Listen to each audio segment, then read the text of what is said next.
Friends, நம்ம இந்த chicken panipuri எப்படி செய்யுதுன்னு பார்க்கலாம் வாங்க ஃப்ரெண்ட்ஸ். அதுக்கு முன்னாடி நம்ம ஃபுட்டி வித் வினு சேனலை சப்ஸ்கிரைப் பண்ணுங்கள், லைக் பண்ணுங்கள், கமெண்ட் பண்ணுங்கள், ஷேர் பண்ணுங்கள். ஃப்ரெண்ட்ஸ், நம்ம சேனலுக்கு புதியவர்களாக இருந்துன்னா நம்ம சேனலை சப்ஸ்கிரைப் பண்ணிவிட்டு பெல் ஐக்கனை கிளிக் பண்ணுங்கள். அப்போ தான் நான் போடும்போது உங்களுக்கு நியூ நோட்டிஃபிகேஷன் வரும். நம்ம பீச்சுக்கெல்லாம் போகும்போது அவங்க ஒரு சால்னா மீற்றுவாங்க. இந்த சால்னா தான் மீற்று தருவாங்க. நமக்கு சாப்பிடுவது நல்லா இருக்கும். இப்போ நம்ம இப்படி சாப்பிட்டு பார்க்கணும், நல்லா இருக்கா எப்படி என்னன்னு. நான் தான் சாப்பிட போகிற போது டேஸ்ட் பண்ணுறது நான் தான் எங்கள் வீட்டில். இது நம்ம சிக்கனில் கொஞ்சம் டிஃப்ரெண்ட்டாக பண்ணியிருக்கேன், நல்லா இருக்குது. எப்போ நம்ம ஒரே மாதிரி சாப்பிட முடியாது இல்லையா, கொஞ்சம் டிஃப்ரெண்ட்டாக தான் சாப்பிடணும். கடாய் ஹீட் ஆகிடுச்சு. நம்ம இப்போ கோகோனட் ஆயில் விட்டுடலாம். நம்ம இப்போ பானிபூரி இந்த ஆயிலில் போட போகிறோம். பானிபூரி போடும்போது ஆயில் நல்லா ஹீட் ஆனோடனே போட்டால் அது பொள்ளவே செய்யாது. லைட்டாக ஆயில் சூடாக இருக்கும்போமே நம்ம போட்டுடணும். பானிபூரியை போட்டு விடுவோம்.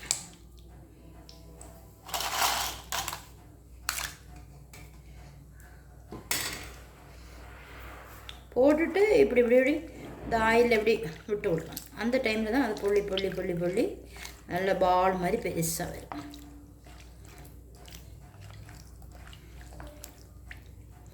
லைட்டாக பொள்ளுமே தெரியும் உங்களுக்கு. பாருங்கள், நான் பக்கத்தில் ஜூம் பண்ணி காமிச்சுதேன், பார்த்தீங்களா?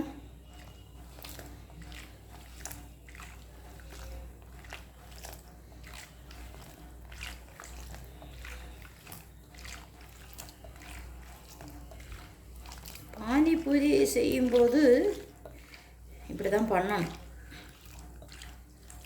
ஆயில் நல்லா ஹீட்டாக இருக்கும்போது போடக்கூடாது. ஆயில் லைட்டாக சூடாக இருக்கும்போமே நம்ம போடணும். அப்போ தான் அது பபிள்ஸ் மாதிரி பால் மாதிரி வரும்.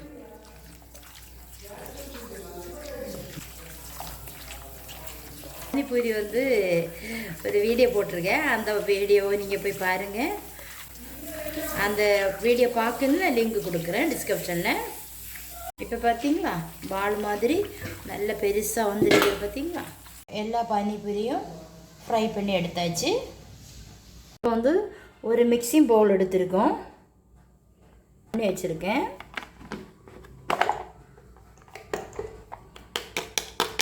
இந்த மிக்சிங் பவுலில் இந்த வெங்காயத்தை நம்ம போட்டுடலாம். சின்னதாக ஒரு மீடியமாக ஒரு கேரட் பொடி பொடியாக கட் பண்ணி எடுத்திருக்கேன். அதே நம்ம க்ரீன் பீஸ் ஃப்ரெஷ் பட்டாணி நான் குக்கரில் போட்டு அவிச்சு எடுத்திருக்கேன். அதையும் இதில் போட்டுடலாம். இப்போ மல்லி இலை பொடி பொடியாக கட் பண்ணியிருக்கேன். அதே நான் கிரேவி வச்ச சிக்கன் இது 200 கிராம் நான் கிரேவிலேருந்து நான் எடுத்திருக்கேன். அதை நல்லா கை வச்சு பிச்சு பிச்சு பிச்சு நான் எடுத்திருக்கேன். பானிபூரி ஒரு 100 கிராம் ஃப்ரை பண்ணி எடுத்திருக்கேன். இப்போ பானிபூரியை நம்ம இதில் உடைச்சிட்டுக்கிடலாம். இந்த சவுண்டு நல்லா இருக்குல்ல.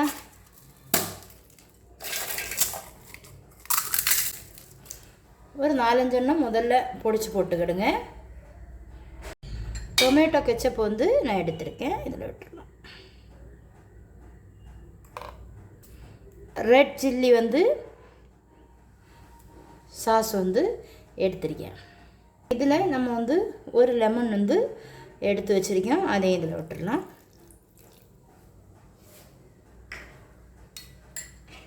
கொஞ்சமாக சிக்கன் கிரேவி, நம்ம கடலோரம் பீச்சுக்கெல்லாம் போவோம் இல்லையா, அப்போ அவங்க அந்த சால்னால அதில் விட்டு தருவாங்க, நல்லா டேஸ்ட்டாக இருக்கும். ஆனால் அவ்வளோ விடக்கூடாது, நல்லா இருக்காது. நல்லா மிக்ஸ் பண்ணிக்கிடுங்க.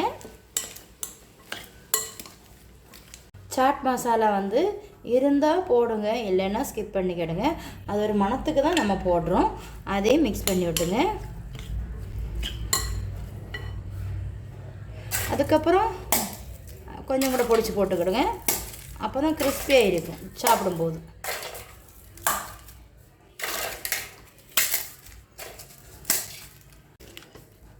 இப்போ உங்கள் வீட்டில் உள்ள குழந்தைங்களுக்கு எல்லாம் கொடுக்கலாம், நம்ம வீட்டில் பெரியவங்க இருப்பாங்க அவங்களுக்கும் கொடுக்கலாம். இது வந்து நம்ம கடலோரங்கள்லாம் பீச்சுக்கு நம்ம போவோம் இல்லையா, அப்போ அவங்க அந்த தள்ளு வண்டியில் வச்சுருப்பாங்க. அது யார் போனாலும் வாங்கி சாப்பிடாம நம்ம வரவே மாட்டோம், அப்படி தானே? அப்போ எனக்கும் அது ரொம்ப பிடிக்கும்.